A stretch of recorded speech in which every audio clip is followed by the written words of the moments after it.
Agenda. Good morning, everyone. I'd like to call this meeting of the electoral area directors, October 8th, to order and request an approval of the agenda. Moved by Director Mack, seconded by Director DeBear. Anyone opposed? Motion carried. Thank you. We don't have a closed meeting today, so now we're looking at the consent agenda, item 5. Are you moving the consent agenda, Director Yes. Mack? So moved. Second. Seconded by Director Demare. Anyone in opposition? Carried. Is there any business arising from the minutes? Seeing none, we'll go to item 7, staff reports and other business. Number CAO 12. Hi, everyone. Just update about Pool Creek and Place Glacier. Just wanted you all to know that there will be a town hall happening. Date hasn't been set. Director Mack schedule is going to be coordinated with it, so he can be present. That town hall will talk to the community of Gun Lake of Gates Lake and the area. Gates Lake and the impacts that the mitigation work's going to do.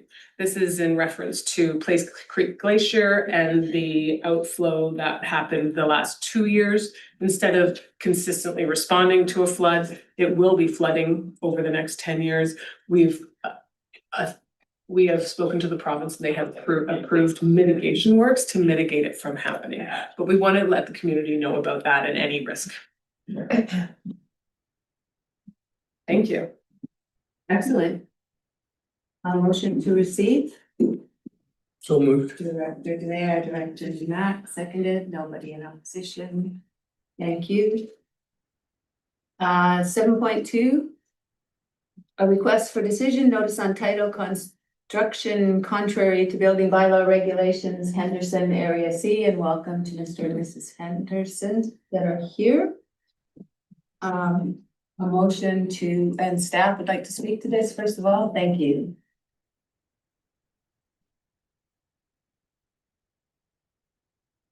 I'm just realizing I did not do an acknowledgement of the territory when I opened the meeting, and so I apologize for that. We would like to recognize this meeting is being held on the traditional territory of the Lillooet Nation, Squamish-Lillooet. Thank you. Go ahead, staff, on item 7.2. Good morning, everyone. My name is Shan, building official for the Squamish-Lillooet Regional District. With me is Laura Scar, planner and building clerk. Just a reminder, a notice on title or section 57 of the community charter was provided to local governments by the province of British Columbia as a tool to administer and enforce the BC building code and local building bylaws. A notice on title serves as a public warning to potential buyers, creditors, or other stakeholders that the property may be in breach of bylaws or regulations. It also encourages voluntary compliance with bylaws and regulations to reduce risk to the local government. Once a notice on title has been filed, it can be removed once the non-compliance is brought back into compliance. The property owner has the opportunity to speak today. The property owner must be on the property title or agent authorization must be provided. I'm open to answer any questions the committee may ask. Through the chair, Tyler Crosher has started a building permit application. No, I think we just jumped to 7.3 jump one. there. Go back to 7.2. Yeah, I'm open to answering questions if anybody asks. Okay. Yeah. Directors, Director Mack, Are these folks? here to speak? Yep, Yeah. please go ahead, Mr. and Mrs. Henderson. Yeah. We have initiated went on cloud permit to start the process of applying for a new building permit to bring everything into compliance. Our situation that we have created largely on our own actions was we were at our building permit back in January 2020, and we we received communications, but in the middle of COVID, that was one of the things that we were dealing with family members returning and things like that to our house. And we had informed them, we had requested we had done one final inspection. And they had notes for us to steps for things to take care of. And follow up that we were told in person that they weren't at that moment, the SLOD was not doing any inspections because of the COVID restrictions. And so we thought, there was no timelines, of course, given to us as when that might change. So there was no information given on when we would be able to have an inspector come back out to complete that step. And then that was we didn't follow up on that, so that was our error. So bringing things forward to this moment in time, as I said, I've been on the cloud permit website and have initiated a application process for a new building permit. And our job now is to provide the required documents towards correcting the situation. Anybody have anything you want to add? I was just saying, we're moving forward to correct any and all the pieces that were the original inspector had told us. And so like we're ready for another inspection. We just are going through the process now. And some emails were ignored along the way, unfortunately, and that's on us. And just life got in our way over these years. And we are fully prepared to be in compliance with the regulations for the province, because we understand and we want to be like legally up to date in what our house is providing. So I guess that's all we have to say. Yeah. Yeah, I don't know if there's any questions or. For us, yeah. Thank you, and sorry for the difficulties, Director Mack, I think you have something to say. Yeah, what I'd like to do is recommend that we give these folks 6 months to get this all sorted out and finalized and brought up to where it needs to be. So we'll defer the notice on title for 6 months. Well, Just a question of clarification, option 2 does outline a 6-month deferral. And this at the request of the board, we've put this option in for all future NOTs.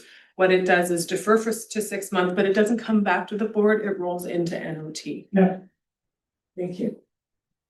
May I ask what that means?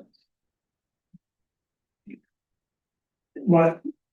Rolling at the phrase rolling into NOT. Go ahead. You're absolutely right, thank you, sorry.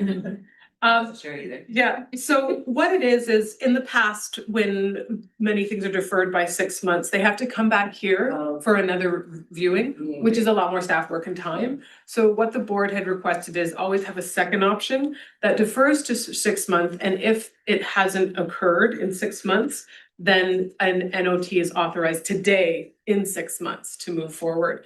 I can read the full, if you'd like, the full motion. yeah, that would be good for the record, I was gonna do the same thing. Yeah, You go. yeah, Yeah. please. Option 2, defer filing a section 57 community charter notice in the land title office to allow the property owner more time to complete the building permit process. If a building permit application is not satisfactorily completed by the property owner within 6 months, staff will file a notice on title pursuant to the community charter, section 57, as the permit was not obtained nor the inspection satisfactorily completed. This option is not, well, that the next is just notes, so that's the motion. And that the property owner can remove the notice on title. Yes, the property owner may apply to have the notice removed once the contravention has been resolved. That applies for everyone. So then if we do comply with everything within those 6 months, it never gets filed.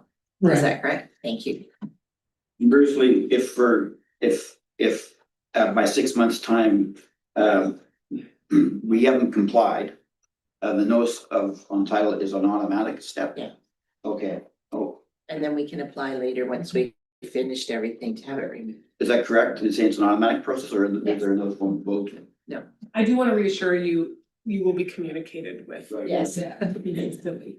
We have every Before that. intentions of completing it with, that's very generous, and we have every intention of having it completed and inspected within that time frame. So. Yes. All right, that's good to hear. Then Director Mack, would you like to make that motion? For Yes. that option 2, it's just read by CAO Paul. So I'll moved, second seconded by the mayor. Anyone in opposition? Motion carried. Thank you. Thank you for coming today. Thank you so much. Thank you. We leave now or do Unless you'd like to hear about it. Thank you very much. Thank you. Hey. And now you may move to 7.3. Through the chair, Heather Crosher. Location 1045 Cedar Grove Lane. Has started a building permit application and has communicated this through email. I'm unable to attend today's meeting. It has taken me a bit longer to get everything from the engineers, but I've uploaded most of the documents to the cloud permit. I'm waiting on an appendix and a schedule, which I hope to have today, but the system will not seem to let me submit anything that I put in. Everything is finalized and I'm ready to move forward on the permit, just waiting on these documents, which I've just asked for from the engineers. Thank you. Okay, that's helpful, Director Mack. So I'm gonna make the same recommendation for this one as the previous one. Okay. So that would be option 2. I'm gonna read it just for the record. Defer filing a section 57 community charter notice in the land title office to allow the property owner more time to complete the building permit process. If the building permit application is not satisfactorily completed by the property owner within 6 months, staff will file a notice on title pursuant to the community charter section 57, as the permit was not obtained nor the inspection satisfactorily completed. That's the motion. I'll make that motion. Seconded by Director. No one in opposition, motion carried. Thank you.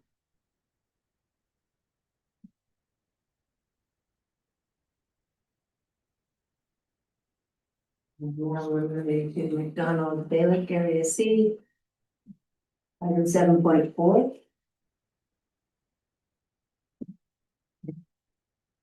Go ahead. Oh. Nothing to say? Nothing, but Okay. there's sure nothing to say. All right, so that's Area C again, Director Math. Do you have a preference on how we're proceeding with that one? This, are these folks, are they even living there now? Through the chair, I believe so. It's a rental community. Last we checked, they were living, they were rented out, yes. Cause it's right below where I live, right? Yes. So, yeah, there's, okay.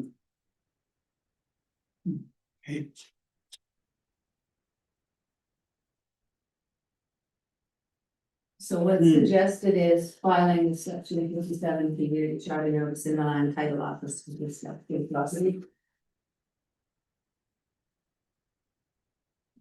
Yeah, I think that I'd like to do the same thing with this one, just because I don't believe they're living there right now.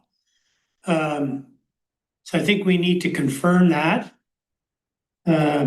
Because this is sort of, it's a 20 some odd acre piece of property that's been all subdivided up. So they own a portion of that larger piece. But it seems to me that these people are now living on the Sunshine Coast.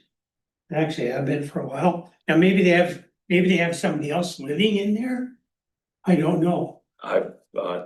Through the chair, again, there was a piece on Squamish Rentals on Facebook where they were asking people to come in and you tenant them out. Last time, but we can, this is totally up to you.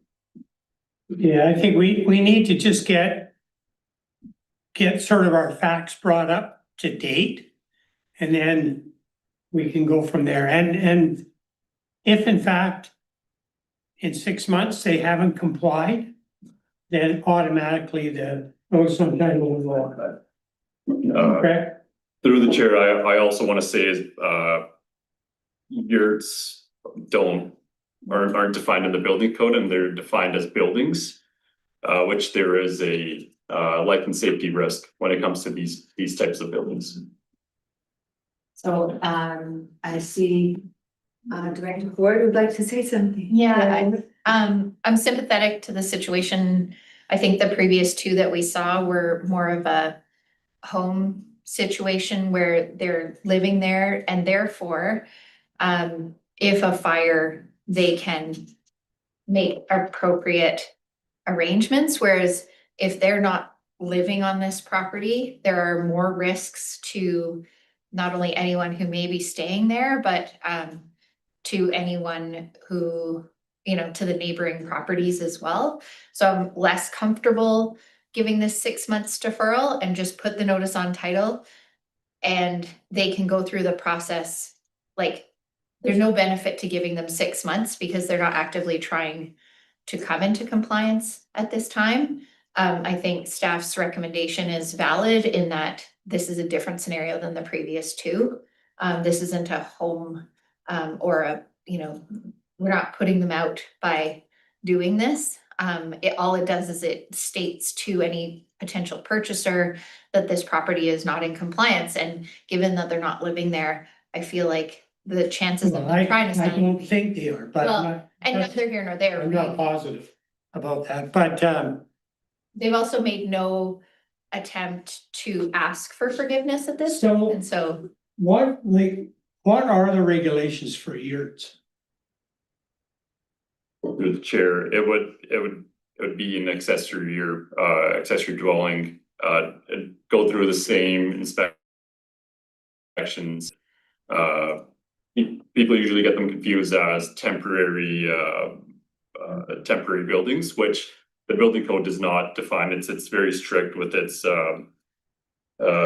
what is defined as a camping unit and what is not. And a yurt would have to go through a building permit application and not be the temporary use. Is there a path as an accessory dwelling for yurt to be approved? Again, Depending on what zoning it would allow? except through the chair, exactly. Zoning would have to go through their checks and see if they're allowed the amount of dwelling units on a parcel, and if they are, yes, there would be a path to compliance. And Ms. Dewar, did you want to say something? Oh, thank you. So through the chair, one piece that I can add from a planning perspective is we have, it is quite complicated to work through the wildfire protection development permit area requirements for yurts as well. They're a very challenging structure to meet the BC building code as well as some of our other planning and zoning considerations. So these structures, it will likely be very challenging for this property to come into compliance as the yurts are currently sort of how they're currently placed. Compliance would be challenging. We had a fire in Squamish Valley this summer that was from, I don't know if it was a similar structure, but it was a dome, and it just makes for concerns, like I understand the safety concerns and the risk that it puts. If something got out of control. Thank you.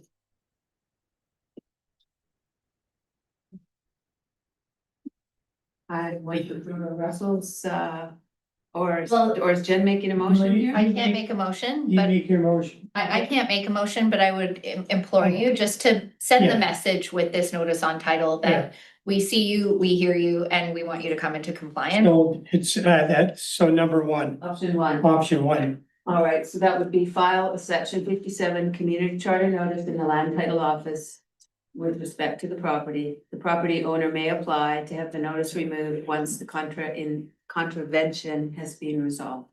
Okay, so moved by. So can one question? I think, do we need a seconder? Now, if the motion's made? Okay, seconded by alternate director DeJong, and welcome to the meeting, by the way. Okay, so the motion is made and seconded, so now I think you can go ahead with another question. Well, if these years are so, sort of unpredictable or whatever, why do we even allow Thank you through the chair. There are ways for them to meet the BC building code and I'll let the building official speak to that. From a planning perspective, they are considered a dwelling unit, so they need to meet the number of dwelling units permitted on the parcel, and we are working through various covenant options to figure out a path forward from a wildfire protection development permit area perspective. And just to say that it's not super straightforward. All right, all in favor of the motion that's on the floor? Any opposed? Motion carried. Thank you. Now we're going to select funds.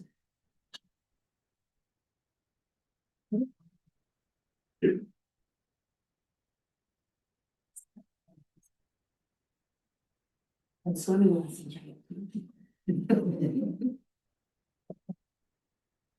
It could be, but it's the 9-year-old. Exactly. Oh, it's on this way. Alrighty, so we're waiting for Mr. Hodgkins.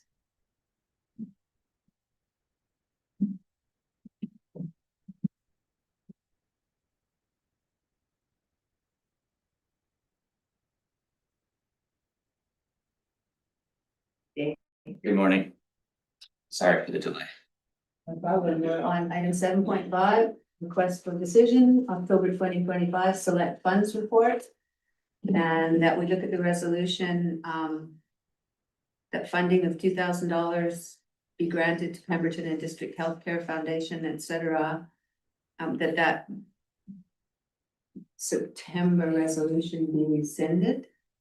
Correct. So we received after the September EAD meeting, a notice from that organization saying that they couldn't proceed with the golf tournament due to the conditions of the Pemberton Meadows course or Sunstone Golf Course. So they didn't require that funding. So it hasn't been sent out and we would just like to rescind that so that we don't need to pay and just put it back into, it would just go back to Aries Yeah. Excellent. Yeah. okay, So you'd like that? I'll make that motion. Okay, moved by Director Mack, second by Director Dejean. Anyone opposed? Motion carried. Thank you. 7.6, I need a minute to pull this one out myself. So we're looking at the Lillooet Rec Center Gymnasium 7th. Sorry, were there any questions on the rest of the select funds report? Because there was the rescinded app, but then the regular monthly select fund is also in that report. Director Demery. I've got one question is on the general select. I'm wondering if we shouldn't give the food banks some funds. Yes, And I think there's 3 food banks, am I correct? Lillooet Friendship Center, what Friendship Center covers the north. And there's a Squamish food bank, I believe, and a Whistler. Three. Sea Sky Community. Are those the 3 that we've identified and funded in the past? in the past, yeah. Yeah. So I would suggest 2,000 each for a total of 6,000. I'll second that. Any other considerations? Anyone opposed? Motion carried, so that would be $6,000 from the general select fund towards the 3 food banks. In anticipation of the season, thank you, Dr. Clerk. And I have no questions on area Okay, perfect. Area B is perfect. Director Matt? Yeah, I'm good. Thank you. And, Perfect. okay, thank you. Thank you. do we need to separate that report or just that resolution as was moved, Ms. Belsham? No, not your, okay, good.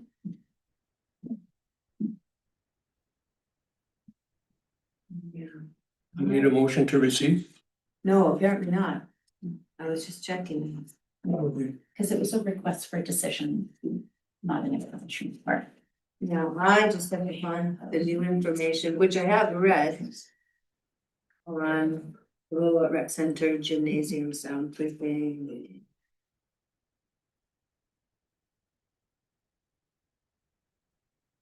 Which is on page 58. 58, that's the new agenda. I've read the Community Works Funds report. Thank you for your extra footwork on doing this. Are there questions on the report? Or does staff want to say anything more about it? You know that? No, I think this is wonderful. Like I've been over to your area twice in the last couple of 3 days. And that facility is, there's cars parked everywhere, so obviously it's being used. The pool is. And it looks really nice. The rink is hopping, Lindsay, and the gym is being renovated and there's all kinds of improvements and it's really a good feeling in there. There's just so many more parents and kids. It's wonderful. And the soundproofing. Having been involved in doing some presentations in that gymnasium where only the people in the front row could hear what was going on. I'm in favor of this. Do you want to say anything else, Mr. Hodgkins? No, I don't have anything to add, but Okay. yeah, happy to answer any questions if there are any. So I'd like to make the motion that it be recommended to the regional board that up to 20,000 be granted. Actually, it should be that 20,000 be granted to the District of Lillooet from Electoral Area B Community Works Funds towards the soundproofing of the gymnasium at the Lillooet Rec Center. Subject to the District of Lillooet entering into a Community Works Funds agreement with the SLRD on terms satisfactory to the SLRD. And the Director of Finance to be authorized to sign such Community Works Funds agreement and other related documents. So I'll move that. No. Second. Second. Anyone in opposition? Motion carried. That's wonderful. Thank you. And I see you've got the totals of the Community Works Funds projects there. Any other questions for staff? Then we'll move on to correspondence for action, 8.1. Request for funding, Tyotin Gun Creek Fire Brigade Society, Volunteer Society Establishment. So I'd like to, can I speak to it? Yes. Yeah. Yeah, this is a brand new society. And as I mentioned previously, Area A is fire focused, period. And so I definitely want to support this new society to move forward with a $10,000 funding request. So I'll make that motion. And it's seconded by Director Mack, and I see Director Phillips here, if he'd like to speak, and I see Jen Ford would like to speak as well. Okay. Go ahead, Mark. Sure, thank you. I just want to just share a few items for the electoral directors to consider. So I'm Mark Phillips, Director of Protective Services. So just first piece of information is that there is an SLRD Fire Service Resiliency Project that is currently underway. The goal of this project is to seek clarity as to what constitutes a properly established fire service within the SLRD. This project is also to develop governance tools such as updated policies, bylaws, and service agreements that reflect the priorities of ratepayers while ensuring safe working environments for volunteers. Second piece is in July of this year, the board directed staff to expand the Fire Services Resiliency Project scope by passing a resolution that asked us to bring back a draft policy to the board related to providing funding for fire response activities, and that this policy be aligned or incorporated into the current Fire Services Resiliency Project. Third piece is that local governments have been advised that when considering funding requests for fire-related activities, the board should consider foreseeable risks, including physical harm or death due to insufficient training or unsuitable volunteer qualifications, property damage or liability exposure stemming from inadequate equipment or coordination, and also the proximity, in that particularly when there's potentially a public perception or funding implies endorsement of or endorsement or oversight. Apologies. So the SLRD, last piece is just the SLRD Fire Services Resiliency Project team have asked the board to refrain from establishing the creation of new fire response organizations at this time pending the outcome of that project. I'm gonna just put you on hold for a second. Certainly. I think I need to call a recess to go into close. Okay. So I will make that motion or make that call to recess to go into close. Just recess. If we can just recess. Just recess for a minute, okay, for 5 minutes. Thank you.